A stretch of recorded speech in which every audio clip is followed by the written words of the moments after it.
자, 질문 있으신 분들은 지금 손을 들어서 질문해 주십시오. 저 어제 사고 친 게 있어서 집에 들어가면 죽거든요. 밤새 신답니다. 밤새 신답니다.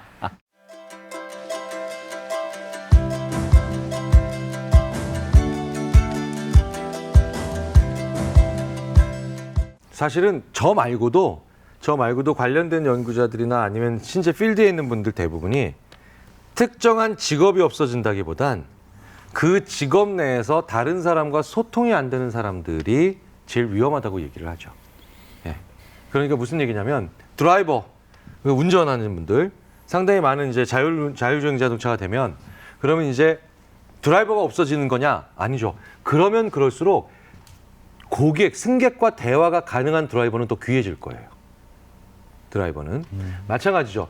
변호사분들도 의외로 기계적으로 일을 하는 분이 되게 많아요. 근데 우리가 이제 극 중에서 보는 그런 드라마 변호사님들은 그분들이 변호사 같아요? 아니죠. 그러니까 무슨 카운셀러 같잖아요. 네. 그런 분들 계시죠. 그러니까 사람과 사람 사이의 소통이 돼야만, 그러니까 사람과 소통이 될 수 있는 그런 사람만 뭐예요? 다음 욕구를 서로 점화해 줄 거 아니에요. 다음 욕구를 서로 만들어 줄 거 아니에요. 그러니까 이 욕구라는 얘기는 결국은 직업이 사라지는 게 아니라 그 직업 내에서 사람과 소통이 되는 분들만 더 귀해지고 남는다는 거죠. 자, 그러면 여기서부터는 약간 학자의 의견이 갈리는데 연구자들이 그러면 그게 안 되는 사람들은 어떻게 되느냐? 잉여계급을 한다? 한파죠. 잉여계급으로. 또 하나는 뭐냐? AI도 싫어하는 일을 하게 된다? 더 디스토피아죠. 그렇죠? 예. 세 번째, 그 사람들은 끊임없이 재교육을 요구받는다. 또 하나의 파트죠. 예. 자, 어쨌든 중요한 건 그래서 아이가 감수성을 잃지 않게 만드는 게 그 무엇보다도 중요합니다. 감수성을. 감수성이 떨어지는 아이는 필연적으로 자기를 어떤 쪽으로 만들려고 하냐면 시험형 인간, 그다음에 평균적인 일들을 하게 되는 사람들이 다 이러니까 비슷하게 하려고 하는 인간, 자격증에 집착하는 인간 뭐 이렇게 되죠. 자격증을 폄하하려고 말씀드리는 게 아니라 계속해서 뭔가 사람과 소통하는 능력 뒤로 숨으려고 한다는 거예요. 숨으려고 하고 다른 걸 가지려고 통해서 그걸 해보려고 한다는 거죠. AI가 그런 사람들을 대체하려고 나오는 거죠. 대체하려고 나오는 겁니다. 네. 챗봇으로 입시 상담을 시켜봤더니요. 70%는 완벽하게 해요. 근데 30%는 극렬하게 화를 내세요. 왜? 이게 챗봇이니까. 그분들이 바로 뭐냐? 자기 욕구의 좌절, 자기 욕구의 이해가 안 되는 것, 기능적인 대화는 다 챗봇이 합니다, 이제. 서로의 욕구를 서로 드러내는 장면들 있죠. 그런 장면들이 중요한 거죠. 그러니까 감수성, 소통 능력, 대화, 말하는 거, 그렇죠? 달변가를 만드시라는 게 아니라 인간 대 인간으로 만나서 앉아있을 때 불편하지 않은 사람을 만들어주시는 건 앞으로는 가장 중요한 역량이 되지 않을까 싶은데요.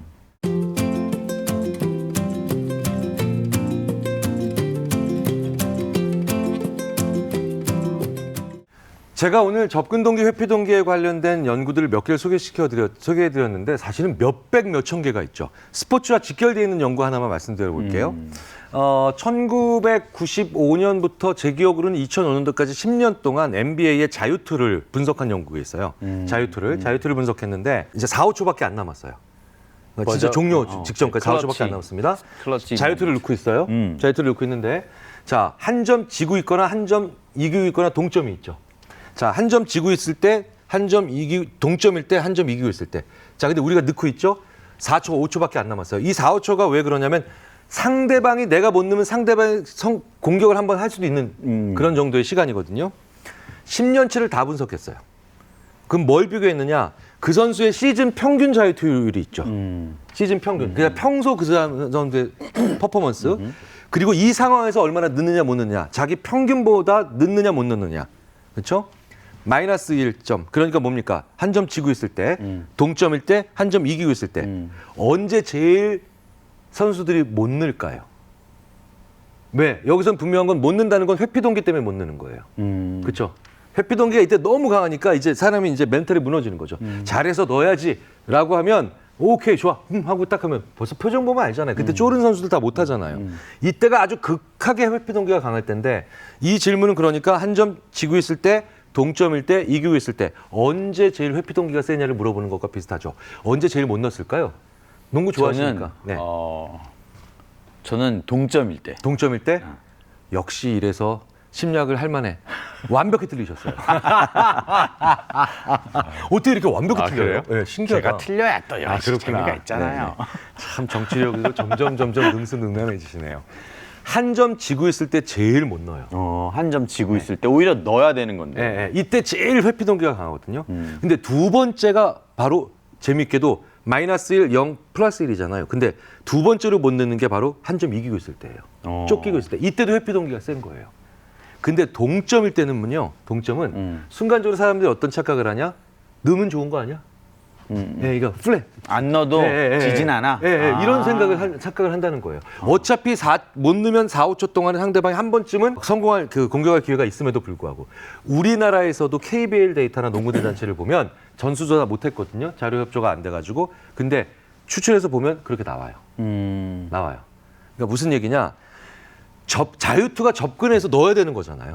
예. 그러니까 접근 동기가 필요한 동작들이 있어요. 접근 동기가 필요한 동작들. 그런 그 훈련도 있어요. 예를 들자면 회피 동기가 더 좋을 때도 있어요. 회피 동기가 제일 중요한 운동도 실제로 있어요. 그게 피구예요. 피하니까 그거는. 피구. 예. 그래서 피구를 할 때 보면 그 반에서 제일 운동 좀 한다고 좀 목에 힘 주는 애들이 항상 어렸을 때 보면 피구에서 볼 때면 제일 먼저 아웃돼서 나가 있어. 왜? 운동을 잘하는 애들은 내가 운동장에 나갈 때 어떤 동기로 나가느냐? 나 오늘 또 한번 뭘 보여줘야지. 접근 동기로 나가죠. 근데 동작이 회피인 거예요. 동작이 회피인 거죠. 자, 그렇다면 지도자들의 폭언이나 지도자들의 강압적인 건 어쩔 수 없다. 어쩔 수 없으면 안 되죠. 고쳐야 되는데 그래도 접근 동기, 회피 동기를 한번 응용해 본다면 실제로 동작 자체가 혹은 행위 자체가 컨셉 자체가 회피적인 것들은 정말 좀 따끔하게 단호하게 갈 필요가 있어요.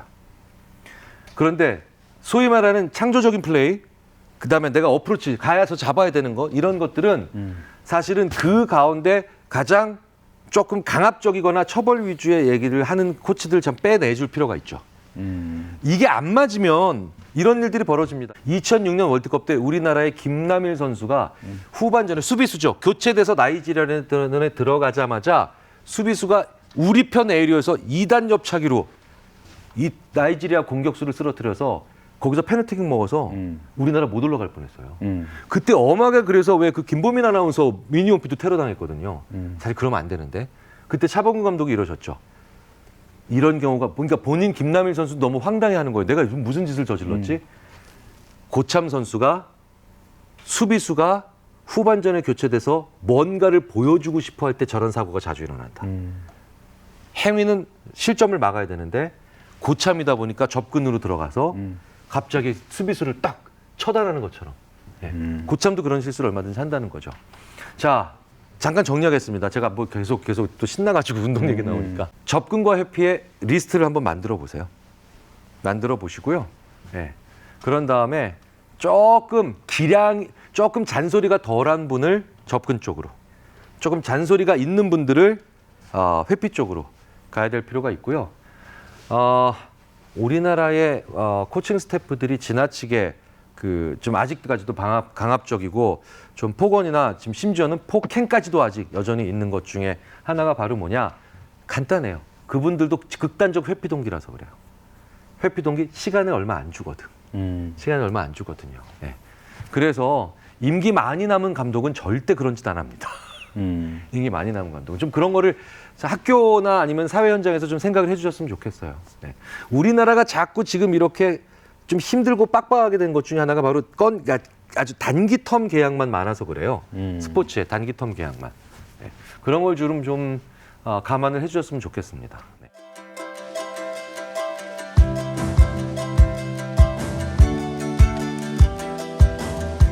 실제로 불안한 분들은 나쁜 일이 없다는 것만으로 내가 괜찮은 상태라고 생각할 수도 있죠. 당연히.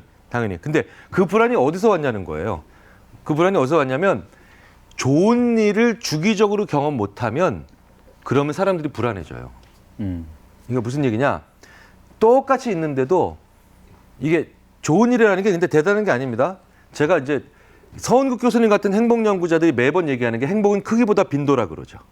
크기보다 빈도. 그러니까 맛있는 거 오늘 내가 맛있는 떡볶이를 하나 먹었어요.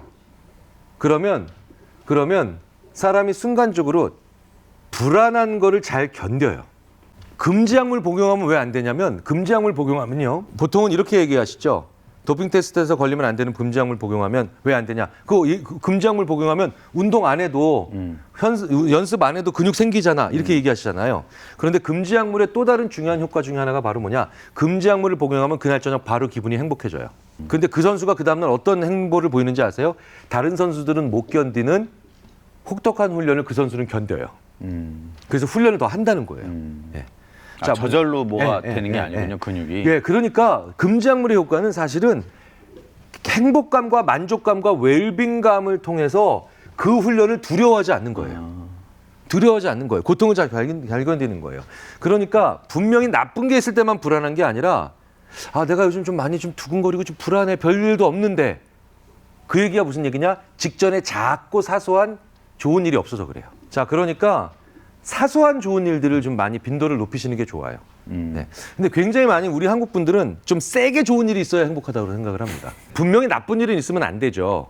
하지만 그거는 나쁜 일이 생기면 힘들고 후회하잖아요. 좋은 일이 생기면 기쁘잖아요. 안 좋은 일과 좋은 일이 다 있는 삶이 아무 일도 없는 삶보다 훨씬 괜찮은 삶입니다. 물론 그 안 좋은 일이 너무 안 좋으면 모르겠지만 예, 우리 뇌가 더 에너지를 많이 거기서 받아요. 안 좋은 일도 있고 좋은 일도 있고 이게 이런 게 아무 일도 없는 삶보다는. 그러면 안 좋은 일을 하기 위해서 안 좋은 일을 추구해 나가는 과정에서 이런 거는 좀 걱정된다. 그런 걸 두려워하실 필요는 없다는 거예요. 네. 그 매니지먼트가 되는 순간까지 자꾸 하셔야 돼요. 네. 저는 그게 더 좋다고 봅니다. 하지만 지금 내가 왜 요즘 불안해서 그런 걸까요?라고 하시는 그 두 번째는 하나 살짝 말씀드릴게요. 늘 말씀드리잖아요. 잠이 부족해서일 수도 있다고. 잠이 부족해서일 수도 있다. 이건 무조건 이거 먼저 확인을 하고 하셔야 돼요.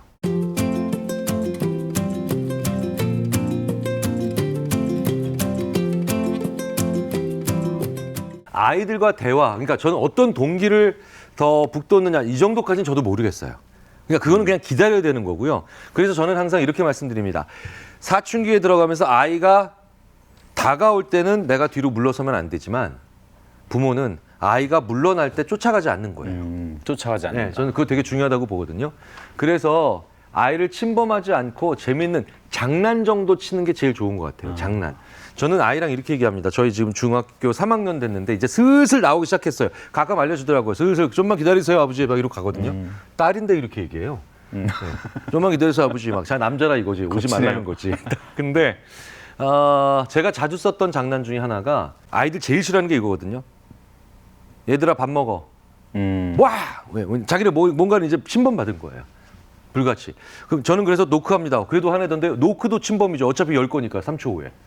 그렇죠? 그래서 아주 극단적으로 긴 장난을 쳐요. 그러니까 길게 빼는 장난을. 그게 뭐냐면 저는 집에서 주로 아이랑 카톡으로 대화하는데 채원이가 방에 있으면 장난을 많이 했었죠. 채원아 카톡으로 아빠 방에 들어가도 돼? 좀 있다가? 그럼 얘가 언제요? 그럼 제가 이렇게 얘기해요. 내일 모레 2시 반. 이런 식으로 얘기를 하는 거예요. 내일 모레 2시 반. 그럼 아이가 뭐야 아빠? 그냥 풋? 그러니까 풋. 네, 풋 끝. 네. 그런 다음에 이 얘기하면 실패야. 재밌지? 이거 하면 실패야. 실패야. 아닌 듯 네, 끝내야 되는구나. 네.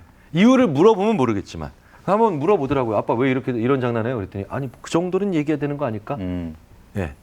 말을 안 걸어야 돼요. 네. 말을 안 걸고 다른 수단으로 많이 저는 했어요. 많은 수단으로. 네. 두 번째. 이것도 이제 정혜신 박사님도 가끔 이 방법을 쓰는데 저도 이 방법 좋아하거든요. 아이가 집에 들어오면 취조를 당해요. 어떤 일 있었니? 뭐 했니? 막 이러면서. 그렇죠. 그래서 저는 쌍무시하고 시원이 이제 지금 대학교 다니는 시원이가 중학교 때 한참 사춘기 때 저는 그냥 애랑 밥 먹을 때 제 얘기했어요. 제가 계속 그래서 나 진짜 야 우리 학교 총장 왜 이러니 진짜 나 정말 진짜 막 계속. 근데 애가 그냥 쌍무시하는 것처럼 듣고 있었는데 한 보름쯤 지나니까 갑자기 내가 이제 다른 단과대 학장님을 또 뒷담화하고 있었거든요. 그랬더니 갑자기 애가 그러니까 그건 총장한테 일이란 말이야 이씨 하고 들어가 버리는 거예요. 관여하는구나. 네, 듣고 있었던 거예요. 듣고 있었던 거예요. 네. 왜 자기 패만 안 보여주고 부모가 그러니까 애 패만 보려고 그래요. 왜 내 패는 안 보여주고 왜 자기 패는 안 보여주고 애 패만 보려고 그래요. 그냥 이때는 애가 안 보여주려고 하니까 뭐예요? 왜 내 패를 슬슬 보여주세요. 내 패를. 네. 되게 좋은데. 네, 그러면 애들이 그냥 잘 무마하면서 소위 말해서 잘 다독이면서 가는 거죠. 군불처럼. 큰 불이 아니라. 저는 그 방법이 더 좋을 것 같아요. 왜냐면 아이가 진짜로 필요할 때 부모한테 얘기를 못 할 정도로 이게 서로 서먹해지면 그러면 아이가 그때부터 진짜 동기가 떨어지는 거거든요. 네. 자, 수고해 주신 우리 김경일 교수님께 감사와 응원의 박수 함성 먼지 드리면서 오늘 마치겠습니다. 감사합니다. 감사합니다. 네.